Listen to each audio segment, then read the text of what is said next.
Hi, Mr. Andrew here, and today we're going to talk about order of operations, this time with integers. So not only will we have the whole numbers, but we'll also have their opposites, or in other words, negative numbers.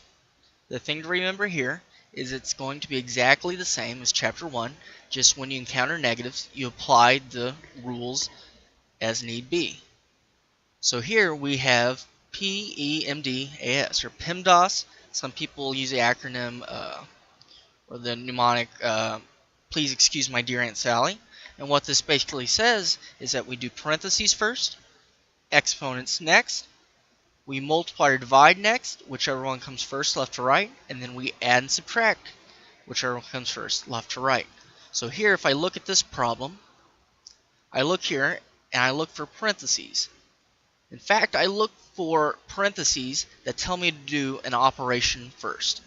These parentheses here are basically to set the negative apart from the operation sign, so it looks cleaner. There's only one thing inside there, one number. There's nothing you can do inside those parentheses, so I pretend like it's just that number. There's nothing to do there. But in this set of parentheses, we have an operation inside. We have to do that. So I have negative 3 minus 2. If you look here, the 3 has a negative sign, and the 2 technically has a negative sign, right? Because I can actually, if I want to, I can say this is negative 3 plus a negative 2. Okay?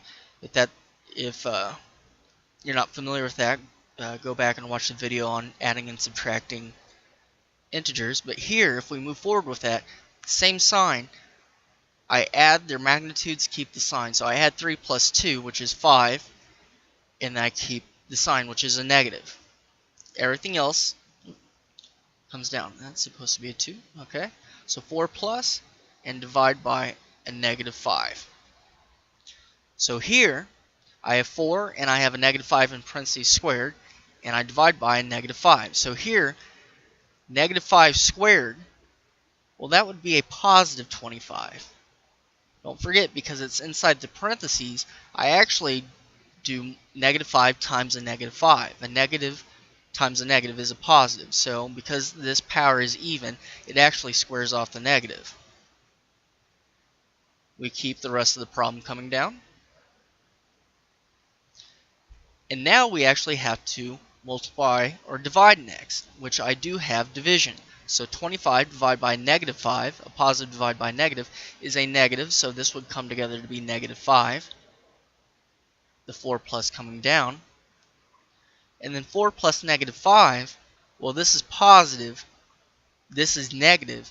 I subtract their magnitudes, so in other words, 5 minus 4 is 1, but the sign on the larger magnitude, the sign on the 5, is a negative, so this is actually negative 1. You can also talk in terms of money. If I had $4 and I spent 5, I'd be 1 in the hole. There's plenty of different explanations people give for this, but really I like to memorize the two rules about how the signs are arranged.